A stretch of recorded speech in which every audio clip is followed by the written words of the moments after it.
স্বাগতম জনাইছোঁ মোৰ অন্য এক ভিডিঅ'লৈ। ইতিমধ্যে আপোনালোক সকলোৱে গম পাই আহিছে যে গুৱাহাটী ইউনিভাৰ্চিটিৰ আণ্ডাৰত থকা কলেজসমূহৰ ছেমিষ্টাৰ এক্সামৰ ফৰ্ম ফিল আপ চলি আছে। ফৰ্ম ফিল আপৰ অন্তিমটো তাৰিখ হৈছে 16 এপ্ৰিল। গতিকে মই এই ক্ষেত্ৰত ফৰ্ম ফিল আপ কৰাৰ পিছত পে'মেণ্ট কিদৰে কৰিব লাগে এই ক্ষেত্ৰত আপোনালোকক জনাম। গতিকে ভিডিঅ'টো শেষলৈকে চাই থাকিব স্ক্ৰিপ্ট নকৰাকৈ। ভিডিঅ'টো বলক ষ্টাৰ্ট কৰোঁ। পে'মেণ্ট কৰিবলৈ হ'লে প্ৰথমতে আপোনালোক আপোনাৰ মোবাইলত থকা যিকোনো এটা ব্ৰাউজাৰ অ'পেন কৰিব। ব্ৰাউজাৰ অ'পেন কৰি তাত চাৰ্চ কৰিব SBI কালেক্ট। যিহেতু অলৰেডি মোৰ ওপৰত চাৰ্চ কৰা দেখি পাইছে, গতিকে মই তাত ক্লিক কৰি দিম। ক্লিক কৰাৰ পিছত প্ৰথম এটা অপশ্যন ওলাই পৰিব state bank of India collect, bank collect. গতিকে তাত ক্লিক কৰিব। ক্লিক কৰাৰ পিছত অলপ দেৰি ৰ'ব। এটা অপশ্যন শ্ব' কৰিব, এডুকেশ্যনেল ইনষ্টিটিউশ্যন, তাত ক্লিক কৰিব। তাত ক্লিক কৰাৰ পিছত অলপ দেৰি ৰ'ব। ৰোৱাৰ পিছত ইয়াত মই লৈছে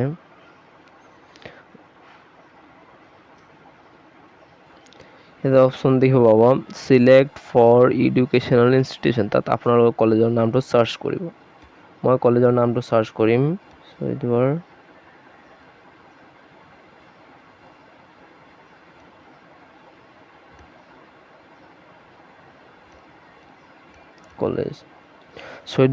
কলেজ চাৰ্চ কৰাৰ আগতে দেখিছে তলত এটা অপশ্যন ওলাই পৰিছে চৈয়দপুৰ কলেজ চেণ্টাৰ ফিজ। তাত ক্লিক কৰিম। যিহেতু আমাৰ চেণ্টাৰ ফিজ হিচাপে আমাৰ কলেজখনেই হৈছে, আমাৰ চেণ্টাৰ হিচাপে কলেজখনেই পৰিছে, গতিকে কলেজখনৰ এটা ফিজ দিব লাগিব চেণ্টাৰ ফিজ হিচাপে। ঠিক আছে, তাত ক্লিক কৰিম। ক্লিক কৰাৰ পিছত অলপ দেৰি ৱেইট কৰিব। এটা অপশ্যন দেখি পাব পে'মেণ্ট কেটেগৰী। নিশ্চয় পাইছে পে'মেণ্ট কেটেগৰী, তাত ক্লিক কৰিব। তলত এটা অপশ্যন আছে, তাত ক্লিক কৰিব। ঠিক আছে, ক্লিক কৰিলোঁ। ইয়াতে জুম আপ কৰি দিছোঁ মই। প্ৰথম আছে কোনে পে'মেণ্ট কৰিব। প্ৰথম কি দেখিব BSc B vocational exam fees. Second, যদি আপোনাৰ ইয়াত হয় আপুনি এইটো ক্লিক কৰিব। BA honours in education second, fourth, six ছেমিষ্টাৰৰ কাৰণে। তৃতীয়ত আছে BA BCom second, fourth, six semester regular except education honours, মানে এডুকেশ্যন অনাৰ্ছৰ এৰি বাকী সকলোখিনি এড কৰিব পাৰে। ঠিক আছে, এইটো হ'ল। চতুৰ্থতে আছিলে BSc B vocational second, fourth, six semester, মানে যাৰ বেক লাগিছে এইবিলাক সিহঁতে কৰিব। ফিফ্থ নম্বৰটো সেইটোৱে একেই, বেক লগাখিনিয়ে। গতিকে আমাৰটো কোনটো হ'ব? তৃতীয় নম্বৰ হ'ব। আমাৰটো থাৰ্ড নম্বৰ হ'ব। গতিকে এইটো আমাৰটো থাৰ্ড নম্বৰ হ'ব, এইটো হ'ব। গতিকে মই ইয়াত ক্লিক কৰি দিলোঁ। ঠিক আছে, ক্লিক কৰাৰ পিছত ইয়াত আহি গৈছে চাওক। ক্লিক কৰিছে, আপোনাৰ নামটো লিখি দিব, আপোনাৰ যিটো নাম হয়। ঠিক আছে, আপোনাৰ নিজৰ নামটো দিব। মই জুম আপ কৰি লওঁ, নামটো দিলোঁ। ঠিক আছে, নাম দিয়াৰ পিছত ফাদাৰ্ছ নেমটো দিব, দেউতাৰ নাম যিহেতু ফাদাৰ্ছ নেম। ঠিক আছে, ফাদাৰ্ছ নেম দিব।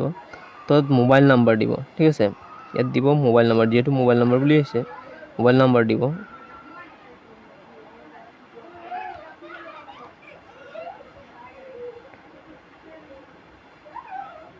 মোবাইল নাম্বাৰ দিলোঁ। দিয়াৰ পিছত ৰোল নাম্বাৰ দিব। ইয়াত যিহেতু ৰোল নাম্বাৰ দেখাইছে। ঠিক আছে, মোবাইল নাম্বাৰ পিছত ৰোল নাম্বাৰ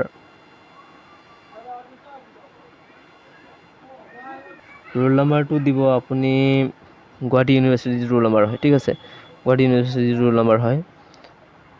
কি লিখিব লাগে? UA 221-223-0410। ঠিক আছে, ৰোল নাম্বাৰ দি দিলোঁ। ইয়াত দিছে 1290 টকা পে'মেণ্ট কৰিব লাগে। ঠিক আছে, তাৰপিছত ৰিমাৰ্কটো দিব, তলত আহিব। এইটোত যেনেকৈ আছে তেনেকৈ এইটো একো ইয়াত একো ছেড়খানি কৰিব নালাগে। ঠিক আছে, যি আছে সেইটোৱে দিব। আকৌ ইয়াত নামটো দিব, আপোনাৰ নিজৰ নামটো। সেইটো মোৰ নামটো দি দিলোঁ। ঠিক আছে, নামটো দি দিলোঁ। দিয়াৰ পিছত আপোনাৰ ডেট অফ বাৰ্থটো যেনেকুৱা দি আছে চাওক, 12 এইটো চিনটো দিব, 11 চিনটো দিব, 2003। দিয়াৰ পিছত তলত আহিব মোবাইল নাম্বাৰ, আপোনাৰ মোবাইল নাম্বাৰটো দিব। ঠিক আছে, মোবাইল নাম্বাৰটো দিব।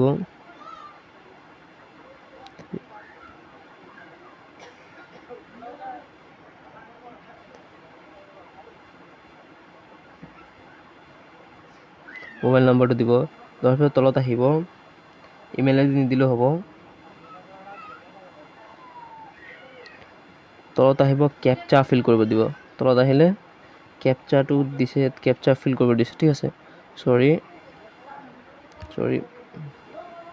তলত আহিব কেপচা ফিল কৰিব দিছে, ঠিক আছে। কেপচা দেখিব পাইছে, ইয়াত কেপচা ফিল কৰিব লাগে ইয়াত, ঠিক আছে। কেপচা ফিল কৰিব যোনটো ছাইডত দিয়া আছে, ঠিক আছে। মই অলপ স্ক্ৰল কৰি দিওঁ। যেনেকৈ দিয়া আছে তেনেকৈ, যদি স্মল লেটাৰ দি আছে স্মল লেটাৰ কৰিব, কেপিটেল লেটাৰ কেপিটেল লেটাৰ, ঠিক আছে। দি দিলোঁ। কেপচা ফিল কৰাৰ পিছত আপুনি মাৰিব নেক্সট।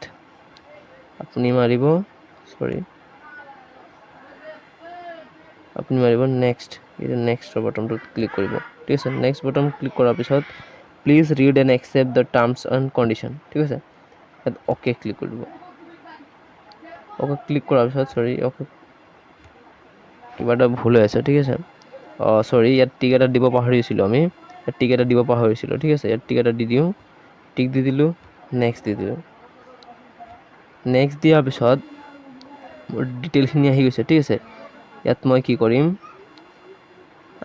পাৰিলে মই ইয়াত এটা স্ক্ৰীনশ্বট লৈ থওঁ দেই, কাৰণ মোক দৰকাৰ হ'ব পাৰে স্ক্ৰীনশ্বটটো, গতিকে মই স্ক্ৰীনশ্বটটো লৈ থওঁ। স্ক্ৰীনশ্বটটো লৈ ল'লোঁ। লোৱাৰ পিছত মই ইয়াত নেক্সট প্লিজ কৰিম, ঠিক আছে। নেক্সট টিপাৰ পিছত ইয়াত কেইবাখনো মেথড আহি পৰিব, পে'মেণ্ট কৰাৰ মেথড, ঠিক আছে। ইয়াত আপুনি যদি বিচাৰে ষ্টেট বেংক অফ ইণ্ডিয়াৰ জৰিয়তে কৰিব বিচাৰে, বা এইটো ওপৰখিনি নালাগে, এইটো ইণ্টাৰনেট বেংকিঙৰ কাৰণে হয়, নালাগে। মই কৰিম, যিহেতু আমি ফোনপে' বা গুগল পে' বেছিভাগেই ব্যৱহাৰ কৰোঁ, গতিকে আমি কোনটো চিলেক্ট কৰিম, এই অপশ্যনটো, ঠিক আছে। ইয়াত ক্লিক হেয়াৰ বুলি আছে, ক্লিক হেয়াৰ ছেভ কৰিলোঁ। তাৰপিছত ইয়াত আৰু এটা চাবলগীয়া কথা হ'ল যে ইয়াত দুটা অপশ্যন দি আছে, চাওক, VPA আৰু QR কোড। VPA মানে নাজানো কি হয়, আমাক QR কোড দি কৰিম, ঠিক আছে। QR কোড ক্লিক কৰিলোঁ। কৰাৰ পিছত QR কোডটো আহি গ'ল। ইয়াত আমি এক স্ক্ৰীনশ্বট ল'ম, যিহেতু আমি QR কোড যোগেদি পে'মেণ্ট কৰিম, গতিকে স্ক্ৰীনশ্বট কৰোঁ। ইয়াক আমি বেক নকৰোঁ, ভিডিঅ'ত বেক নকৰোঁ, আমি ভিডিঅ' কি কৰিম, ছাইডত ৰাখি দিম, ঠিক আছে। এনেদৰে ছাইডত ৰাখি দিলোঁ। ৰখাৰ পিছত আমি কি কৰোঁ, নিজৰ যোনটো গুগল পে' বা ফোনপে'টো অ'পেন কৰিম। এনেদৰে অ'পেন কৰাৰ পিছত বহুতো লগ দি আছে মোবাইল, যিহেতু ছেফটিত লাগেই, জানেই বেংক বোলা বস্তু আৰু পইচা পাতিৰ কথা ন, চ' বহুত পিন মাৰি থোৱা আছে ইয়াত, ঠিক আছে। মই ইয়াক অ'পেন কৰিব লাগিব। অ'পেন কৰাৰ পিছত এনেদৰে অ'পেন কৰিম। অ'পেন কৰাৰ পিছত ইয়াত এটা অপশ্যন দেখি পাব, স্কেন এণ্ড QR কোড, ঠিক আছে। ইয়াত আমি কি কৰিম, ক্লিক কৰি দিম। ক্লিক কৰাৰ পিছত ইয়াত কি এটা অপশ্যন আহিব, আপলোড ফ্ৰম গেলেৰী। আমি যিহেতু স্ক্ৰীনশ্বট মাৰি থৈছিলোঁ QR কোডটো, তাৰ পৰা আপলোড কৰিম, ঠিক আছে। তাত ক্লিক কৰিম। ইয়াত ক্লিক কৰাৰ পিছত আমি যিহেতু স্ক্ৰীনশ্বট মৰাৰ পৰা সেইটো স্কেনাৰ যিটো QR কোড স্ক্ৰীনশ্বট মাৰিছিলে সেইটো হয়, আমি এতিয়া ক্লিক কৰি ৰাখিম বা ক্লিক কৰি দিম। ক্লিক কৰি দিলোঁ। কৰাৰ পিছত আকৌ আমি লগটো খুলিব লাগিব। অলৰেডি ইয়াত চিলেক্ট হৈ গ'ল 1290 টকা, ঠিক আছে। পেজটো অলপ ল'ডিং হৈ আছে, যিহেতু আপোনাৰ কুৱেশ্যন নেটৱৰ্ক প্ৰব্লেম আমাৰ ইয়াত।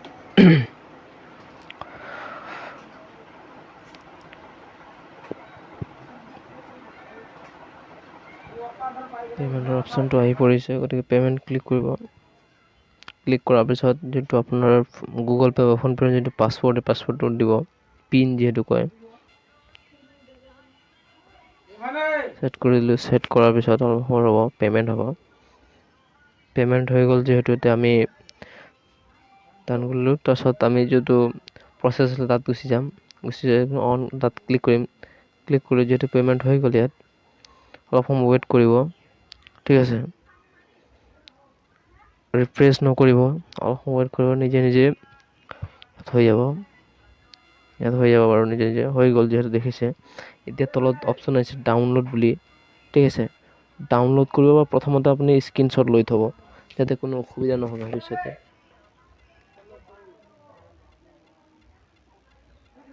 স্ক্ৰীনশ্বট লৈ ল'লোঁ। এতিয়া আপুনি ডাউনলোড ক্লিক কৰিব। ডাউনলোড অপশ্যনটো আহিছে, ডাউনলোড কৰাৰ পিছত এনেকৈ আহি পৰিলে। ঠিক আছে, ইয়াকো স্ক্ৰীনশ্বট লৈ থ'লে ভাল হ'ব। ঠিক আছে, আমি ইয়াকো স্ক্ৰীনশ্বট লৈ থ'ম। হৈ গ'ল আমাৰ স্ক্ৰীনশ্বট। গতিকে এনেদৰে পে'মেণ্ট কৰে। ঠিক আছে।